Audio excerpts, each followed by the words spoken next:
Bonjour et bienvenue dans cette nouvelle vidéo sur la formation les 5 étapes simples pour bien commencer en 3D avec Blender. Donc bienvenue dans cette vidéo bonus. Donc dans cette vidéo bonus à la formation, nous allons voir les modifieurs dans Blender et leur influence sur l'objet. Donc nous allons voir un des premiers modifieurs qui est le plus souvent utilisé en 3D, qui est la subdivision de surface. La subdivision de surface, comme son nom l'indique, subdivise les surfaces de l'objet. Mais cette modification n'a aucune influence sur le maillage, car si nous passons en mode Edit, nous voyons que le maillage de l'objet reste inchangé. Seul reste inchangé son rendu final. Donc ici, dans la subdivision, nous pouvons également remarquer que nous avons une vue simplifiée du rendu final, puisque lorsque nous faisons un rendu avec F12, nous voyons que la subdivision est plus importante. Tout cela à cause du rendu, en fait. Parce qu'il y a deux paramètres de subdivision, la subdivision réelle, celle qui est applicable ici, et la subdivision de rendu, celle qui sera rendue. Donc, si nous mettons celle-ci A1, la subdivision vue A1 et le rendu A2, nous voyons que lorsque nous faisons un rendu, l'objet est beaucoup plus subdivisé qu'ici. Rendu, voyons, il est beaucoup plus subdivisé. Mais si nous repassons cette vue de rendu A1, lorsque nous faisons un rendu, nous voyons que l'objet est autant subdivisé que celui de la vue 3D.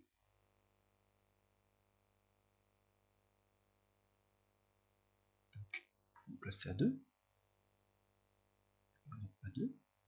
Nous voyons que plus nous augmentons cette valeur, et plus l'objet est lissé et le cube devient une sphère. Le cube de base que nous avions devient une sphère. Donc par exemple, si nous augmentons une sphère, donc toutes les modifications qui sont faites sur le maillage de ce cube auront une influence sur l'objet subdivisé. Par exemple, si nous déplaçons cette face, nous voyons que cela étire l'objet proportionnellement. Voilà. Les modifieurs sont seulement ajoutés à l'objet, mais ne font pas partie intégrante de lui. Ce que je veux dire par là, c'est que si par exemple nous cliquons sur la croix ici, pour supprimer le modifieur, le cube reprendra sa forme initiale. Enfin, sa forme initiale redimensionnée comme on l'a fait précédemment, mais sans le modifieur. Donc, nous pouvons faire un CTRL Z pour remettre le modifieur en action. Pour appliquer le modifieur, il suffit de cliquer sur Apply, et lorsque nous l'appliquons, nous voyons que lorsque nous passons en mode Edit, le maillage correspond bien à la forme finale, contrairement à ce que nous avions précédemment, avec la subdivision de surface, où le maillage restait le maillage initial du cube.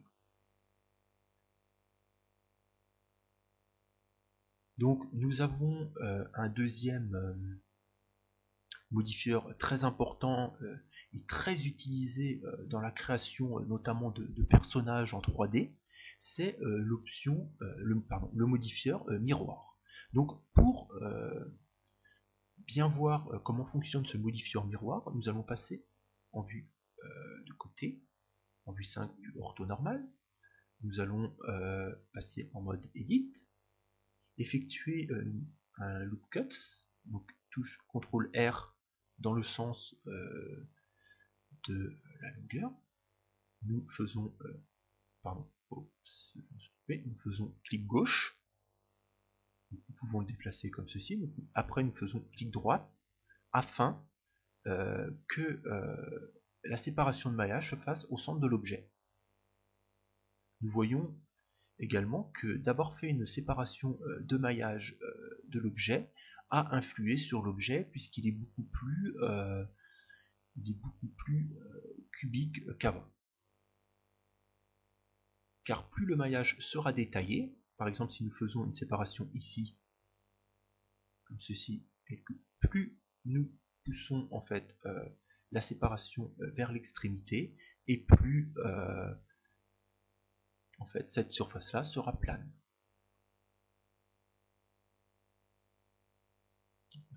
Supprimer cette surface. Nous allons repasser en vue de côté, en vue de droite. Nous allons tout désélectionner. Désélectionner la limitation de sélection, car si nous gardons cette limitation de sélection lorsque nous faisons une sélection avec B, nous voyons en déplaçant comme ceci que uniquement ces deux points là sont sélectionnés, alors que moi je voulais que ces quatre points soient sélectionnés. Donc nous repassons en vue de côté, appuyons sur A pour tout désélectionner et désactivons cette limite de sélection. Ensuite nous appuyons sur le bouton B et faisons une sélection des côtés de cet objet. Et ici, nous voyons qu'en faisant cette sélection, nous avons bien sélectionné les 4 points de cet objet. Nous repassons en vue de droite, nous appuyons sur X pour supprimer les vertices, et nous voyons que nous avons supprimé la moitié de l'objet. Nous repassons en vue de côté, et c'est là que je vais vous montrer les propriétés intéressantes du modifieur miroir. C'est que, repassant en mode objet, touche Tab du clavier, miroir, c'est que en fait le miroir va permettre de créer une copie ici, une copie exacte de l'objet présent. Donc ici nous ne voyons pas la copie puisqu'elle est sur l'axe des Y, donc des X, donc elle est en lieu et place du premier objet. Nous pouvons voir que si je passe en mode Edit, que je sélectionne tout et que je déplace le maillage, il ne se passe rien vu que l'objet en fait du miroir est appliqué en lieu et place de l'objet présent. Donc pour changer cela, nous allons décocher X et passer en Y. Cela permet de créer une copie de l'objet identique et parallèlement, opposé au premier. Donc, nous pouvons voir en passant en vue table que le maillage ne s'applique que sur la moitié de l'objet, la moitié présente précédemment. Donc nous pouvons également voir que toutes les modifications qui sont effectuées d'un côté de l'objet sont effectuées également de l'autre. Lorsque par exemple nous déplaçons cette vertice, touche G, nous voyons que les modifications appliquées à cette vertice, appliquées par exemple au maillage base de l'objet, sont appliquées également de façon parallèle de l'autre côté. Donc cette option est très utile, je le disais précédemment, dans la création de personnages en 3D, puisque les personnages, lorsqu'ils sont créés, du moins dans les premières étapes de création, sont en général entièrement symétriques. Si nous regardons bien, nous sommes entièrement symétriques, les animaux sont entièrement symétriques, on a deux yeux, on a deux mains, on est entièrement symétrique. Par exemple, comme on peut le voir ici, on peut créer un bras à ce personnage. Enfin, c'est un personnage, donc ça ressemble un peu plus à un robot là, mais passons en mode face. Et nous faisons par exemple une extrusion. Nous voyons ici, nous avons créé les deux bras. Nous pouvons également lui créer une jambe, faire une extrusion ici, voilà, deux jambes, et déplacer un peu sur le côté. Nous pouvons également lui faire une tête. Donc extrude, échappe, S, long, plaqué contre le bord, comme ceci. Effectuer une extrusion. Donc c'est pas exactement, voyons que c'est pas très bien réalisé ici. Bon, j'expliquerai dans un prochain tutoriel comment bien utiliser le modifieur miroir. Donc ici c'est seulement une initiation. Et donc nous extrudons, redimensionnons, extrudons, afin de créer la tête du personnage. Donc nous pouvons voir que de cette façon nous pouvons créer très simplement un personnage entièrement symétrique.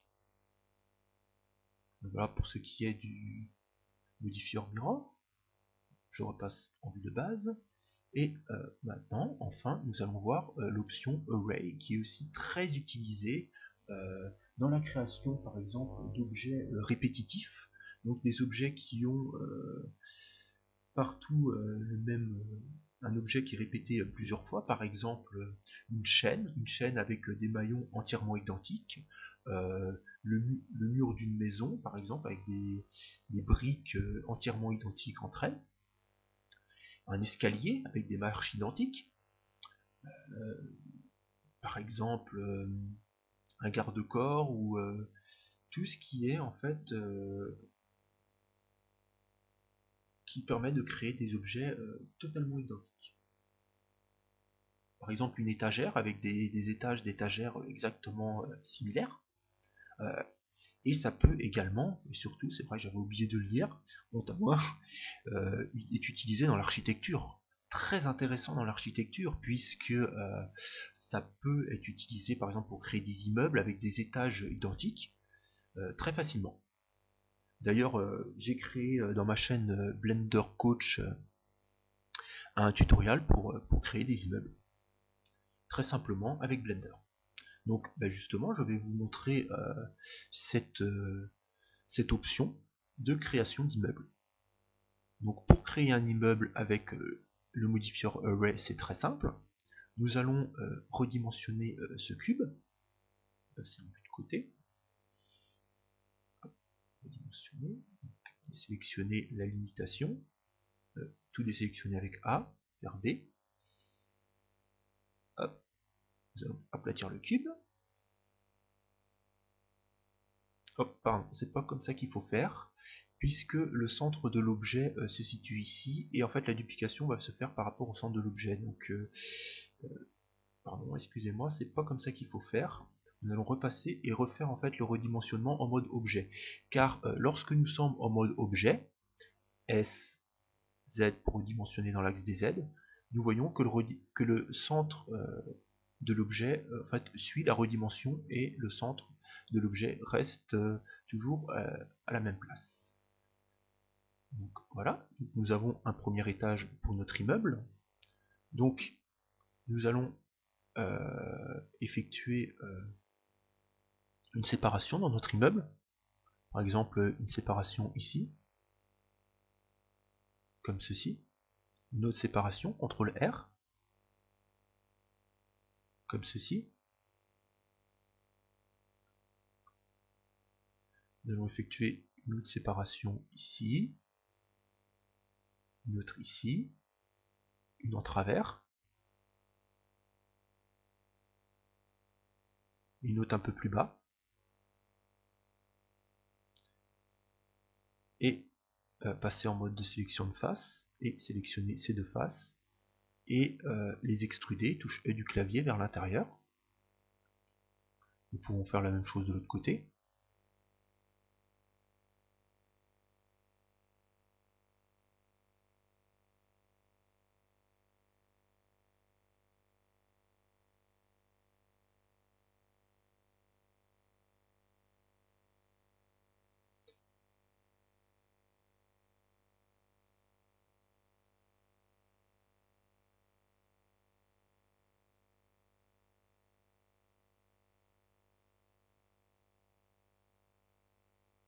Voilà, comme ceci. Ensuite, après avoir fait cela, on repasse en mode de sélection de face, et on sélectionne.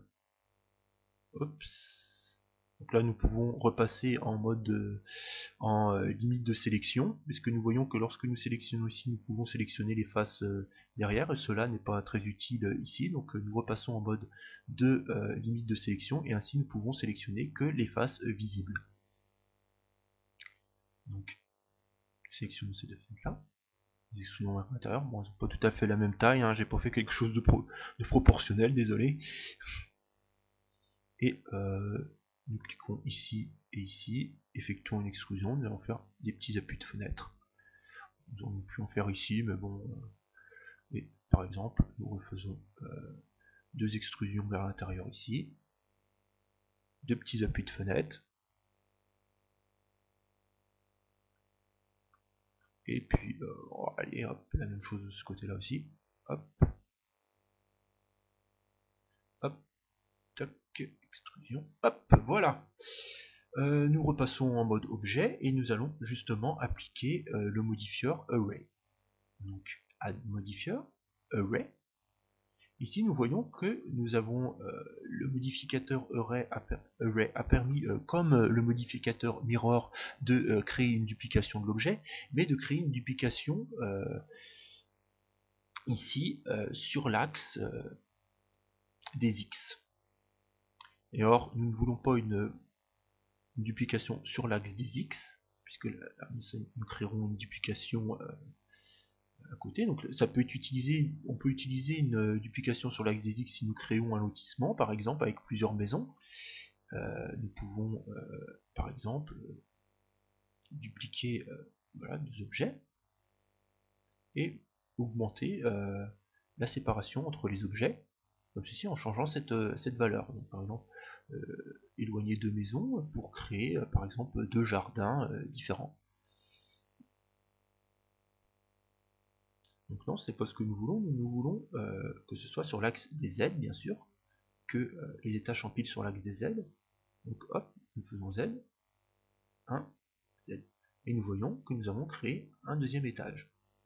Mais un immeuble avec deux étages, c'est pas terrible. Donc ici, nous cliquons sur Count, ou alors nous pouvons changer la valeur, ici qui est de 2, nous cliquons sur Count, et en gardant le bouton gauche enfoncé, donc attendez, je vais dézoomer un peu pour qu'on voit bien ce que cela apporte, comme ceci, centre sur l'objet avec le point du pavé numérique, et là nous cliquons sur Count, et nous déplaçons la souris vers la droite tout en gardant le bouton gauche de la souris enfoncé, et nous bougeons, et nous voyons que nous augmentons les étages de l'immeuble. Nous pouvons créer vraiment un nombre infini d'étages, hein, mais j'ai pas envie de créer tout. Voilà. 17 étages, c'est amplement suffisant, hein, ça fait déjà un bon immeuble.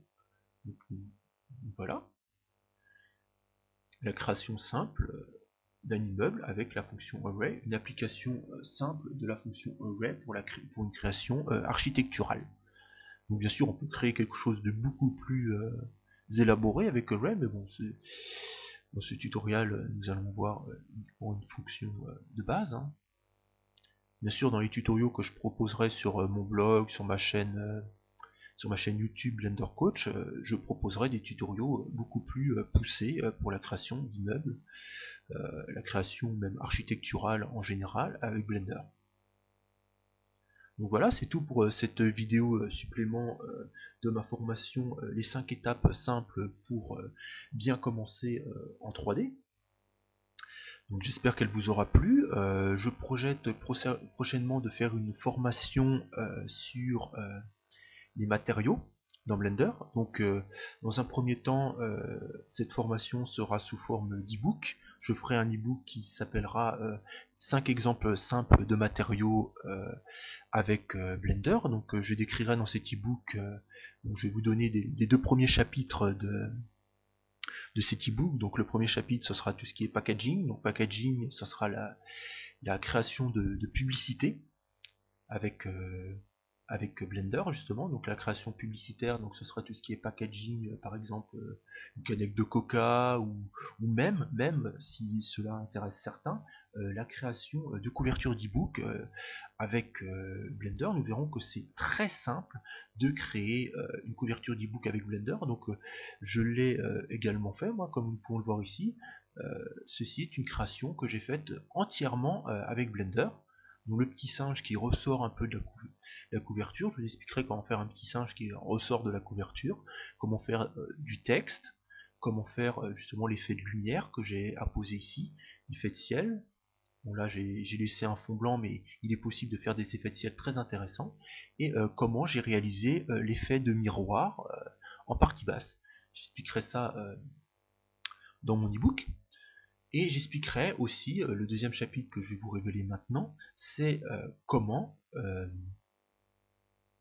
créer des objets brillants ou faire des matériaux de type doré, de type argenté avec Blender. Donc voilà, c'est tout pour cette formation. Donc je ferai également, donc la première partie de ma formation matériaux, ce sera l'ebook, et il y aura une deuxième partie en vidéo. Voilà. Je vous remercie de m'avoir écouté. À bientôt sur www.apprendre-la-3d.fr et sur ma chaîne YouTube youtube.com/blendercoach. Et voilà. Je vous remercie et à très bientôt.